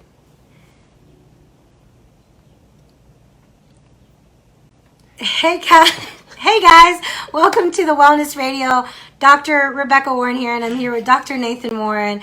We are your local health experts, coaches, and doctors here in Chattanooga, Tennessee. We have a clinic in Hamilton Place right across from the YMCA next to the Home Depot, and we do virtual health coaching all over the U.S. We meet people where they're at and help them reach whatever goals they have set for themselves. And so I did want to touch on something. We are live here on Facebook. You can go to our Facebook page at Doctors Warren. You can go to doctorswarren.com or check us out on YouTube at Doctors Warren. Now, we're talking about pain, and I say this because I've just seen a lot more people in the office, and it breaks my heart because pain isn't a problem. Most people can deal with it. They can push through, or we have over-the-counters that we can take for it, but then it gets to a point where you can't do that anymore because the problem gets severe enough.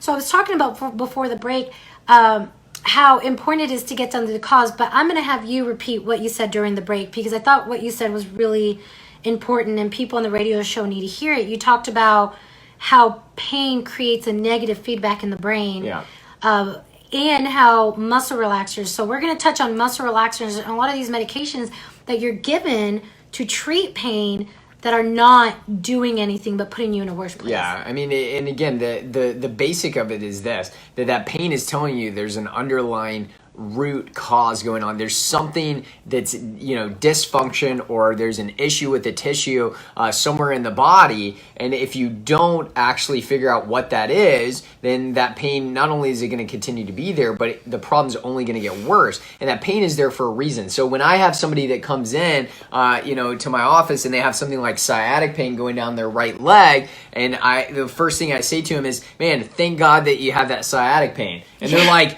what do you mean? Like, this is the worst thing ever. And I'm like, no, thank God. Because now when I look at your lower back and I look at this x-ray and I see, you have a 17-degree scoliosis in that lower part of the back, this is also a primary reason why you're having all the digestive issues that you've had for the last 15, 20 years of your life. So thank God that you have that sciatic pain because it drove you in here, so that now that we can actually get down to the root cause, we can see improvements in function, right? And then guess what? We're also going to see improvements in your symptoms as well with that sciatic nerve. But the other part of it as well too is somebody continuously stays in pain, it drives them down a road that leads to things like depression and anxiety, and it leads to things that they don't get to do the work that they were created for. They don't get to do the work that they love to do. They may not get to do the activities that they enjoy doing that keeps them, happy and well on a regular basis. How many people come into our office with massive amounts of back pain and they want to be able to lose weight, they want to be able to do these things, but they can't exercise. They literally can't even move hardly. And so it's keeping them from being able to live life the way that they're supposed to. So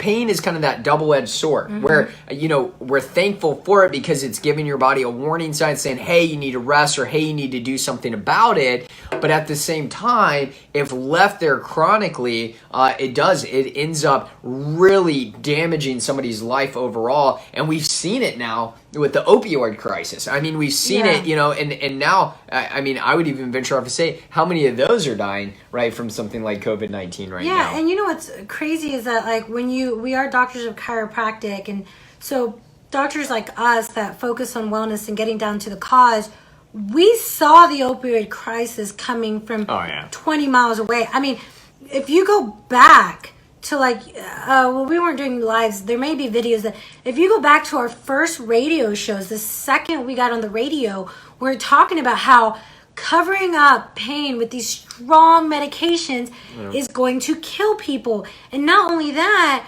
but we talked about, there's even we showed articles and we showed demographics about how the people that were becoming addicted to it, because back then, that was before it was officially a crisis, even though it was a crisis. But back then, we talked about how, because people would see people that were addicted to pain meds as druggies. Yeah. But we painted a picture of how it's ministers, it's cops, it's moms, it's your friend, it's your sister, it's the teacher.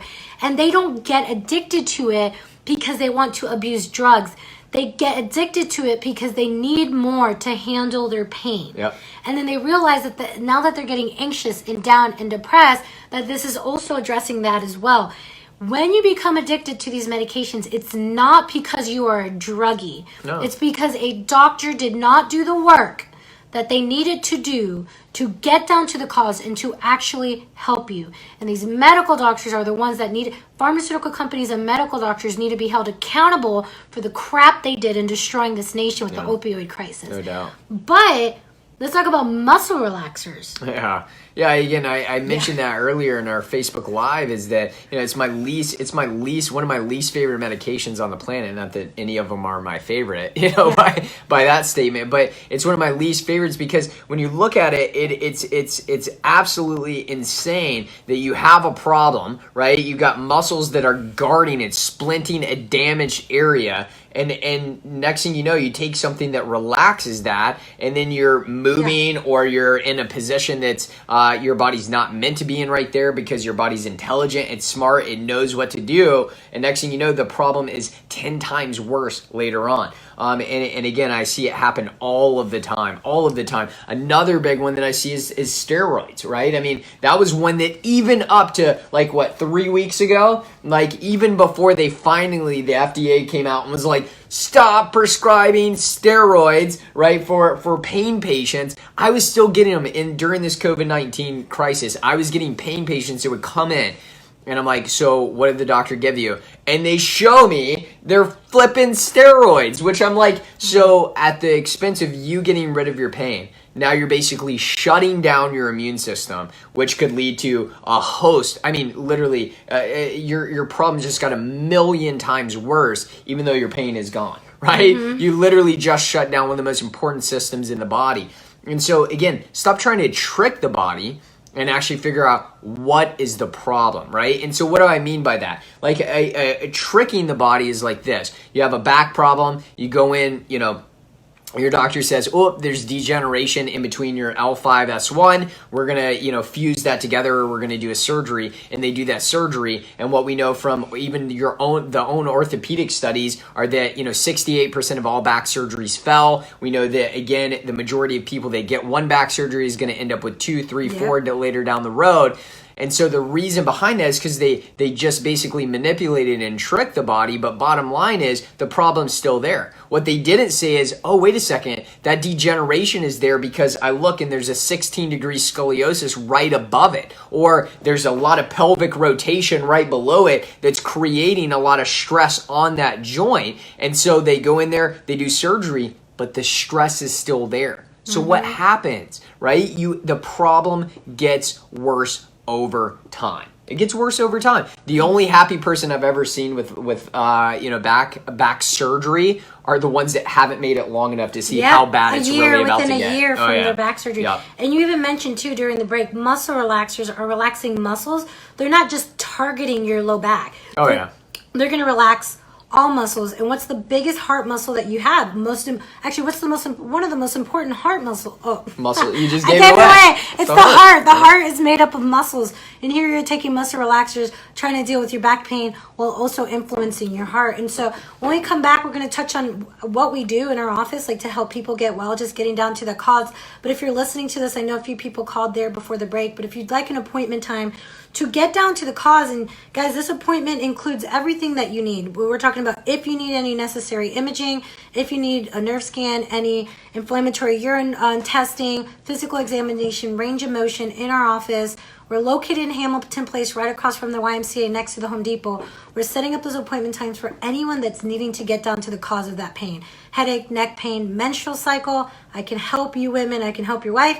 I can help your mama. I can help your sister. But if you'd like that appointment time, give us a call. That number is 423-362-5360. Again, that's 423-362-5360. This is the Wellness Radio, and we'll see you right after the break.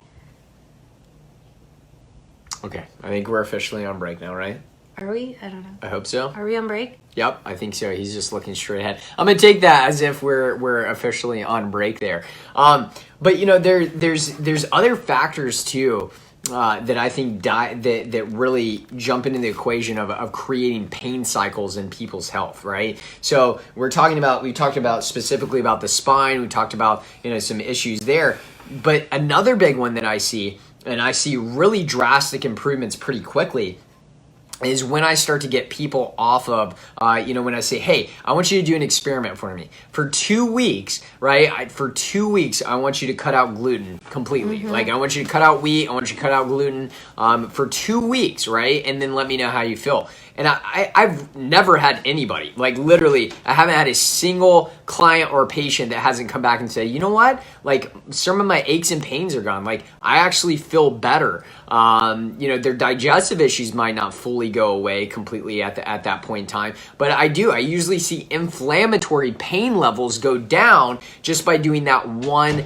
change right there. One that we're going to get into a little bit later, later in the show is dealing with sugar, right? And talking about sugar in the immune system, but sugar drives pain levels as well. So looking at that, Dr. Rebecca. Sorry about that. Oh, there we go. So sugar drives pain levels as well. So looking at that, we know that, again, if you have high blood sugar and high insulin levels, we know that that's creating a problem.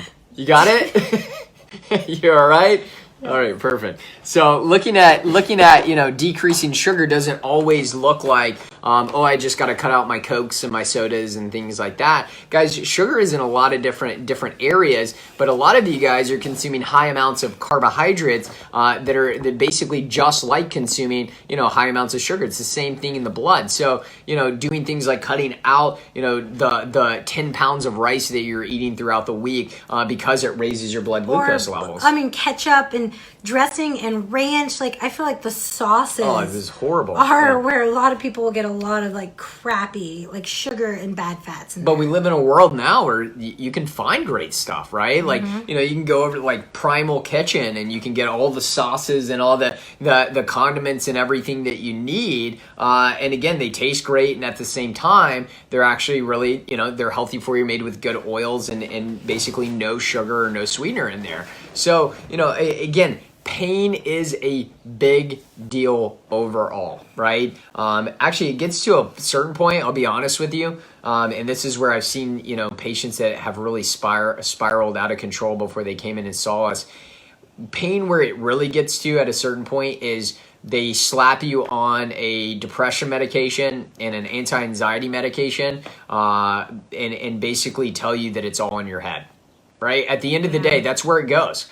If you don't believe me, again, just go ask so many people who have been addicted to things like opioid medication, who have had pain levels that didn't take opioid medications but tried other avenues, and their pain just continued to get worse and worse. That's where it ends up going, because your doctors basically get to a point where they say, well, I don't really know what to do to help you, so it's got to be all in your head. Right? If I don't have a solution on my prescription pad, then it's got to be all in your head. And then they slap you on some medications that actually really haven't been studied, long term, and the long term studies that are out there are not good at all, physically changing the brain. So that being said, we have to get your pain levels down. So doing things like, even if you don't live anywhere near us, man, go see a chiropractor in your area. Like if you live in New York, or if you live in North Carolina, if you live, like, go find a chiropractor who focuses on the structure of your spine, somebody who actually values x-rays and knows that, hey, I'm gonna make sure that we're correcting posture and structure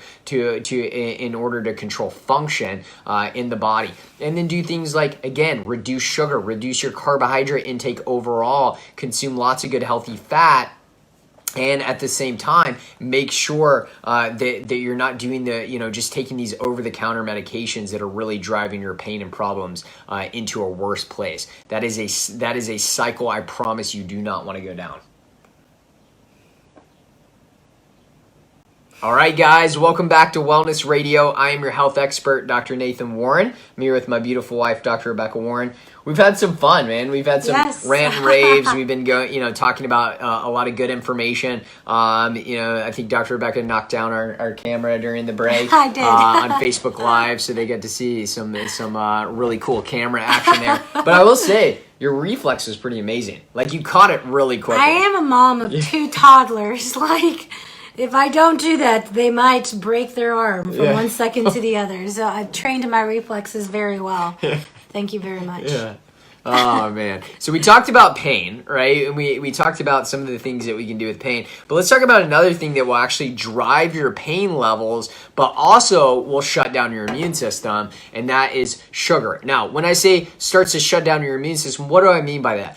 Well, studies have actually shown that it can do things like displace and decrease the absorption of things like zinc, that it can actually misplace and decrease the absorption of vitamin C. Both of those absolutely vital to your immune system and the way that you deal with stress. Also, zinc dealing with things like gut function as well as gene expression. But it also has been shown to decrease your overall glutathione productions, which glutathione is your master antioxidant that's produced in your liver. So how does an overconsumption of sugar and carbohydrates create a decrease in glutathione? It's called non-alcoholic fatty liver issues, right? Yes. Which we've seen more and more over the last couple of years. I mean, almost to the point where, if somebody comes in with any type of metabolic issues, or if they're weight loss resistant, I almost just assume that they've got some non-alcoholic fatty liver going on that we need to address. But listen to the name, non-alcoholic fatty liver. What does that mean? It means that fatty liver would only exist in individuals that had alcoholism, okay? Yeah.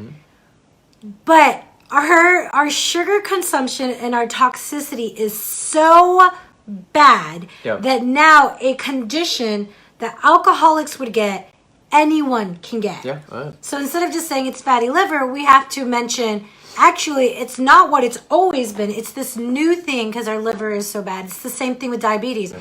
Growing up, it was childhood diabetes, adult onset diabetes, and then you had the kids diabetes. But now adults are developing this childhood diabetes that you were supposed to be born with, which is autoimmune destruction, and now a child can get type 2 diabetes. The sugar problem is so bad that we're changing the names to adapt to who's getting it. Yeah, no doubt. And so again, bottom line is, when we're looking at our overall sugar consumption, like we mentioned on Facebook Live a second ago, it's really not in all the places that you think it's going to be. It's in places that you would not normally think about, like the sauces that you consume, the dressings that you consume, when you go out to eat at a restaurant, right? Like what the food is cooked in, what the food is made with, like all of these different areas. So that's why we teach our patients on a regular basis, like, one of the best things that you can do is start to read ingredients. Like, to me, what we talked about earlier in the show with critical thinking, like, that's a part of critical thinking, right? Is evaluating what you're about to put inside of your body and recognizing that, what you're putting inside of your body is either nourishing your body or it's destroying your body, one way or the other. And so, again, we know that overconsumption of sugar and carbohydrates can and will damage your liver over time, and it depletes your production of glutathione. If your glutathione is decreased, I mean, you're basically at risk of all chronic disease, right? Because glutathione is such a vital part, actually the most vital part in removing toxins. It's one of the most vital part of your immune system, period. So if you're not actually doing your part to decrease your sugar consumption. Now, I will address this too, because when you talk about fat, protein, and carbohydrates, there's only one of those that you can technically live without. You know which one it is? It's carbohydrates, right? You can actually live without those. And again, you always hear people say, no, you can. No, you can, right? Because your body can convert protein into glucose inside of the body. And so again, we know that fat and protein are going to be the vital sources of energy for the body and building blocks for the body. So we have to consume more of those and decrease the one that we're really over consuming on a regular basis. Absolutely. And I was going to say too, and like when sugar comes into play, is that inflammation is going to be fed and fueled by sugar. Okay. So like I mentioned this to someone in the office. They just joined our practice, and I had to let her know because her spine was a mess on x-rays. And I was like, we currently have people in our office that have arthritis and degeneration in their spine and they have no pain. And she was just shocked. Because arthritis and degeneration is what causes the pain. No, arthritis and degeneration is a response to the wear and tear that you've done to your spine and your nervous system, okay? It is the wear and tear of that spine from, looking down, working on a computer, like all these things, right? So the arthritis and degeneration, we can't undo the bones that have already been laid down, okay? But then the inflammation that exists to an injured area is where the sugar and these bad ingredients in your nutrition comes into play. Because inflammation is like a fire that burns within your body. And I'll have people say, but I ate a cookie one time on Monday. It's not like I'm eating a cookie every day. Okay, well, if I have a campfire and I put a bunch of gas or I put a little bit of gas, will the fire get bigger? It'll get bigger in both situations. So the sugar, first you have to go to the area and make sure that it's not continuing to degenerate and cause more injuries to the area. And then you have to address the fact that the nutrition that you're eating is feeding inflammatory processes that are going to leave you inflamed, swollen, and in pain. Yep. And that's why in our office, we look at the body as a whole. Yes, we're going to look at your spine and your nervous system, but we got to take a step back and we have to address the fact that I can adjust you 4 or 5 times in a day. But if you're getting into an argument with your spouse, then drinking crappy, pesticide-filled coffee, and then eating a donut, and then drinking that donut down with some Coca-Cola, what are those 4 adjustments? Yeah. It's trying to balance out your body, and you're putting more stress on your body. Mm-hmm. So you have to look at the spine and the nervous system, and then you have to look at these lifestyle factors that are going to make those symptoms worse. No doubt. Absolutely. And your immune system, too. And your immune system, right? And so you can see how this is all connected, right? So, even us talking about pain and now talking about sugar consumption and the immune system, it's all connected, guys. The greater your pain levels are, the greater your sugar consumption are, the more again, you are susceptible to any type of virus that's out there, whether it's COVID-19, flu, or, again, cancer, heart disease, diabetes. It doesn't matter. You're more susceptible to those things. So these are all connected, right? That's the crazy thing, right? It's all connected here. Another one that we wanted to talk about is sleep deprivation, right? So not getting quality sleep. Actually, one of the number one things that I hear from people when they first start, when we first start working on their nervous system and start adjusting them, is they say, oh man, I actually have been sleeping better, right? I've actually been sleeping better over the last couple days. And most people, it's within the first couple adjustments that they actually see important. Why? Because you're balancing out the nervous system. But how important is sleep? Let me just list off some of the most important things that happen when you sleep? You detoxify metabolic waste, right? So you're getting rid of waste, not only in the body, but also in the brain. We know that the glymphatic system that drains from the glial cells in the brain that goes down in the body, that only happens when you get adequate amount of sleep. We know that it does things like it gets rid of dysfunctional neural cells, right? It gets rid of those. It rebuilds neural connections, right? So it actually helps you with short-term memory and long-term memory when you sleep well, so you don't forget all the great things that happen.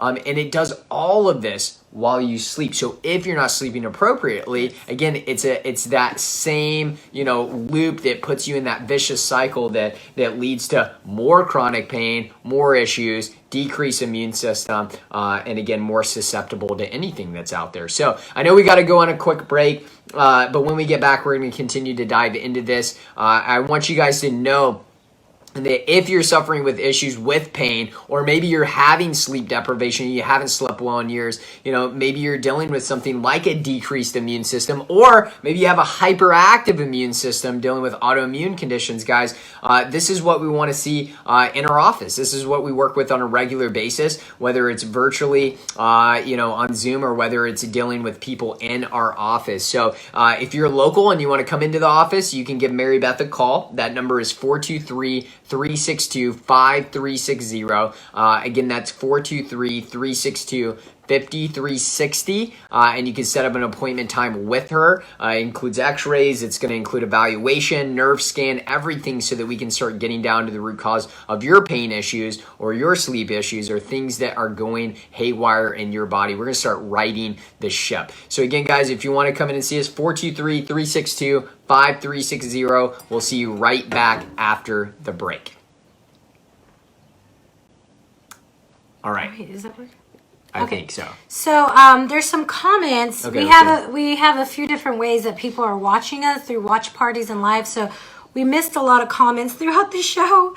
So Lisa was like, I always read ingredients before I buy something. Anything with refined white sugar I put back. Good. If it has tons of ingredients, I immediately put those back. The fewer the ingredients, usually the much better. Way to go, Lisa. Absolutely. And I also say, if you can't pronounce or recognize the words, really good red flag.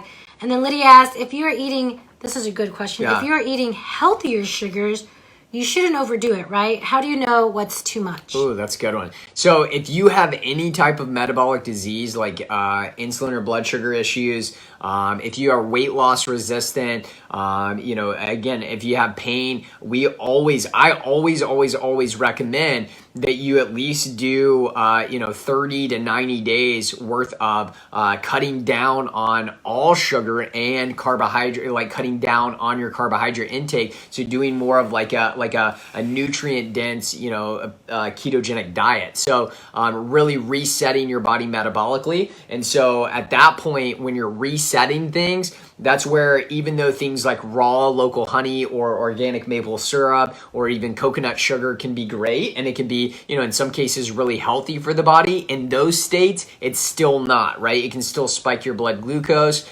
and you can over consume. I would say out of all the three I just listed, I would say raw local honey at least has a couple studies showing that it can decrease your blood glucose long term. Yeah. So maybe if you have a little bit of that, you'll be fine. But I still think that, if somebody's resetting the body and you're getting your body from an unhealthy state to a healthy state, you got to cut out all forms of sugar and everything for a period of time. Then you can add those things back in, right? When you're a healthy individual and you're expressing health on a regular basis, guess what? Consuming some paleo desserts with coconut sugar or with organic maple syrup or with raw local honey can be great to do. But I still think with those, we don't want to go overboard with on a regular basis. Just like I wouldn't sit down and eat, 2 pounds of pineapple in one sitting, because that's just not natural for my body to have that amount. Again, there are still things in moderation that we want to do.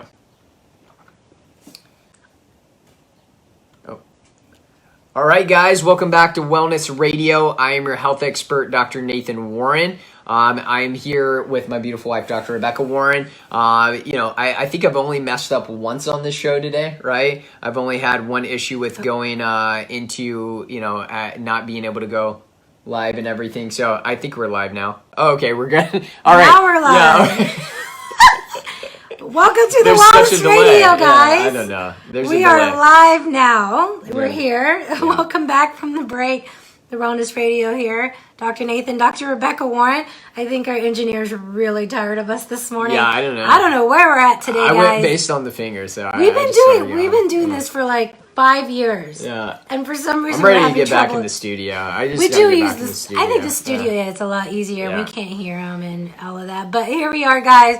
We're doing this from home live. You know, the crazy thing is we could have played pre-recorded episodes, but it was so important, or pre-recorded or like recorded from months ago. But I think it was been really important for us to be here live and show up for you guys. Yeah. Because this information is important for all of Right. you and for us to share. No doubt about it. So we've been going over, we were talking about like sugar consumption on Facebook Live, during the break. And one of the things that we had a good question is, how do we know, how much to consume, even with the healthier forms of sugar? And the way we basically described it, if you have any metabolic issues or you're dealing with any type of health issue, then what we recommend is, I would recommend using things like, stevia, using things like monk fruit. Those are my two favorite to use on a regular basis. But if you're a healthy individual who's expressing health really well and you don't have any chronic disease, utilizing some organic, raw local honey, or utilizing some,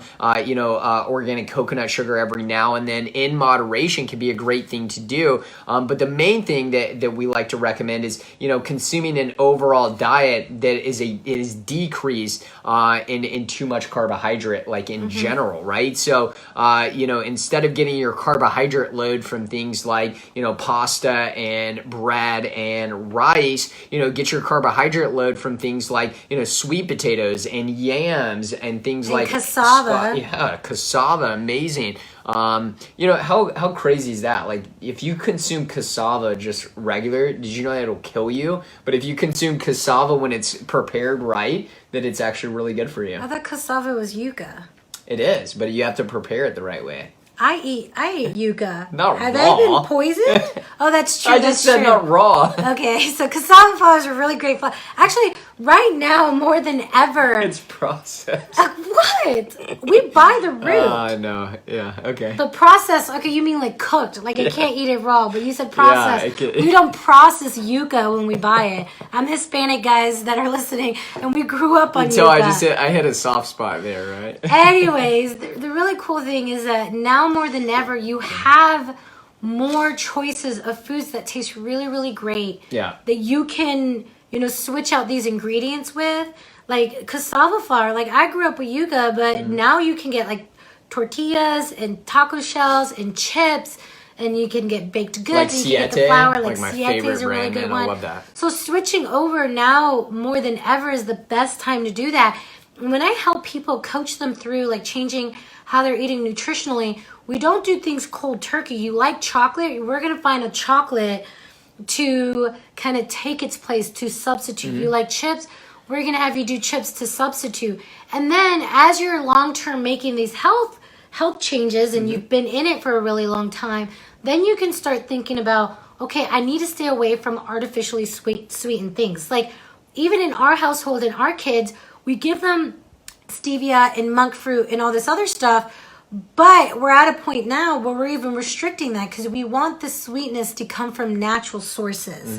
That's going to be the best option for you. But overall, our sugar consumption is just through the roof. Yeah, through the roof. And it'll drive pain levels. It'll shut down the immune system. It'll do all that. Lisa said Hugh Kitchen chocolate. Oh, man. I'll agree with you on that one, man. Hugh Kitchen's got it down pat. Really, really good stuff there. But again, we want to drive down our inflammation, drive down our pain levels, drive up our immune function, and really protect our bodies overall so that we become resilient individuals, right? Resilient human beings. The more resilient you are, the better you're able to deal with your internal and external environment. That is the most important part. So do what it takes to take control of your health. And again, guys, if you need help with that, you can let us know. You can give our office manager a call. Mary Beth is standing by. That number is 423-362-5360. Again, that's 423-362-5360. You can come in and see us in office or virtually online. Again, 423-362-5360. This has been Wellness Radio. We'll see you guys next week.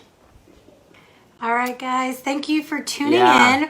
We will be making more posts throughout the week. We'll try to get on live here throughout the week, but we will be here. We're always here every Saturday from 10 to 11. So we'll see you guys next time. See you guys.